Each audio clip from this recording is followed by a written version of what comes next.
diin sa gobyernong bangag na sila ay magkakasabwat sa iligal na negosyo, kasama dun si Kumar, ayon sa ating source, kasama si Tambaluslos, kasama ang mga senador at mga kongresista. Sumunod kayo kay Mastermind Lisa Tanas kung paano i-gather ang mga peke o fabricated documents. Kinonfirm ni Chofilo na nagkaroon talaga ng extraction or kidnapping dahil sa utos ni Lisa Tanas.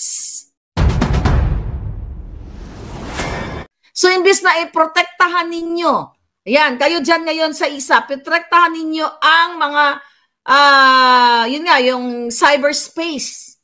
Di ba? Kung may mga threats, may mga pang, I don't know kung kasama yung mga fraudulent ano dyan sa inyo, o yung mga espionage na yan, di ba? Pero mismo si Lisa ang threat.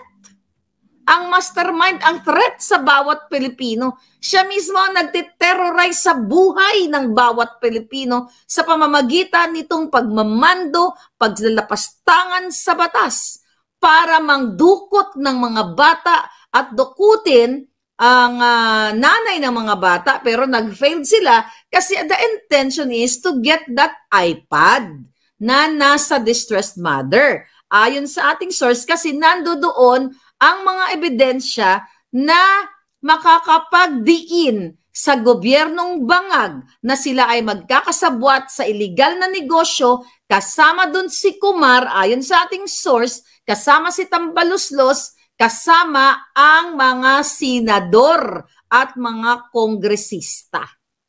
Iyan ang trabaho ninyo, ISAF. Di ba?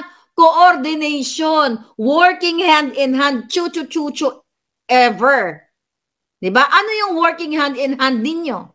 To ensure, di ba, dapat national security, working hand in hand sa mga international agencies to provide what?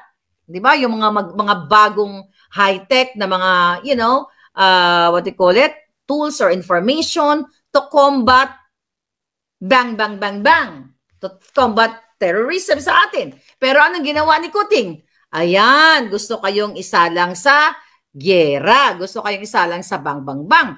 So kaya nananawagan tayo, again, paulit-ulit ko po babanggitin ang pangalan ninyo. General Kit Chofilo, I believe, tingnan ko yung mukha mo. Mukha naman po kayong tao, hindi naman po kayong mukhang punong-puno ng sungay katulad ng Marcos Bangag at ng kanyang asawa at ng kanyang buong angkan na pamilya na punong-puno ng sungay ng mga jejemonyo. So, your job to secure and protect the Filipino people. Okay? Pero anong ulit-ulitin natin, ang nangyari ay in-ensure nyo, di ba? Sinecure nyo na madukot ang mga minor de edad. Pahirapan ninyo. Pahirapan ninyo ang mga bata at iwalay dahil sa utos ni Lisa Tanas. Yan ang trabaho ninyo. Makipag-coordinate sa ating mga kapulisan, kasundaluhan. Pero anong coordination ang ginawa nyo? Coordination, again, to extract, to dukot, to kidnap, at lahat ng panggigipit. Wala kayong pakialam. Kaya nagtagumpay si Lisa Tanas in July of 2022, tuluyan nilang nadukot ang mga bata. Narinig yun naman po yung mga iyakan, hiyawan ng mga bata na ayaw nilang mawalay sa kanilang ina at tumatangis ang kanilang ina. So instead, you coordinate with the Philippine National Police, with the DOJ at sa iba pa, nag-coordinate naman kayo. Pero not to help the minor, to solve their problem, pero to extract them, to kidnap them para pabigyan nyo ng miserable at kalbaryo at hell ang buhay nila. Yan ba ang skills na natutunan ninyo nung kayo ay nasa PMA pa? Yan ba ang tinuro sa inyo? Instead na maging magaling, you know, ang maging intelligent from the word intelligence dyan sa department ninyo. Diba? Mag-gather kayo ng mga impormasyon para paano maibsan ang mga hinaharap na mga kalbaryo ng ating mga sambayan ng Pilipino. Diba? Hindi eh. Ang ginagawa ninyo, sumunod kayo kay Mastermind Lisa Satanas kung paano i-gather ang mga peke o fabricated documents na binasbasan niya from the DOJ, from the DFA, and sa mga judge na talagang, nakipagsabwatan siya. Yan ang naging result ninyo? Yan ang mga training nyo sa AFP? I mean, nung kayo ay nag-aaral pa at nagserbisyo kayo, nagtrabaho kayo para protektahan, yan ba ang kapasidad ninyo? Not to protect the Filipino people, but to extract at gumawa ng masasama sa kapwa Pilipino, lalo sa mga kabataan, na paghiwalayin itong mga batang ito. Again, nagsimula lang po ito sa domestic problem ni Francis Chua at ng kanyang partner.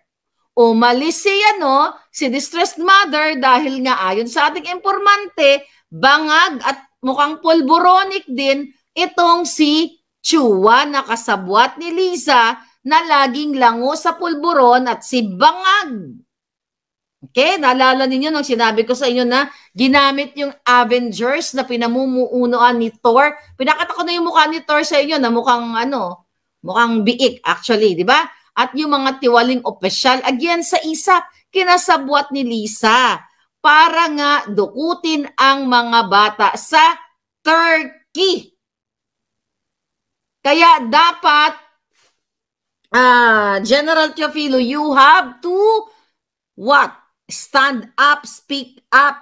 Kung babalikan po natin ang video, ang audio-video ni Bianca Zubel, okay? Na nakiusap siya na kay Lisa Satanas na kung pwede daw yung pag-change ng leadership ng ISAP ay i-hold muna for 2 weeks, di ba? For 2 weeks muna, like after 2 weeks na gagawin yung pagpalit ng leadership kasi ma-jeopardize ang kanilang pangidnap sa mga bata.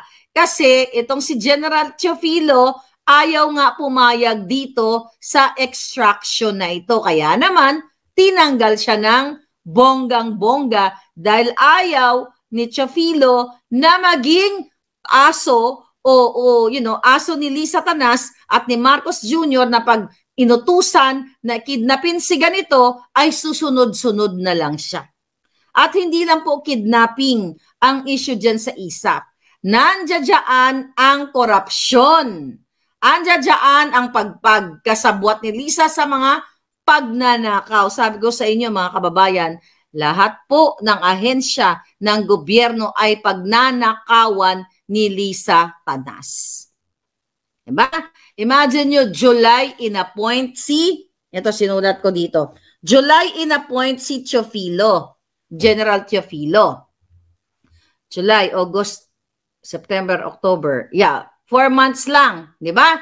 Tinanggal siya. Kaya nung July na yon, kung saan nag-message, nagsalita, that was July. I think tingnan natin. Wag na hindi pala naka-ready yung audio natin.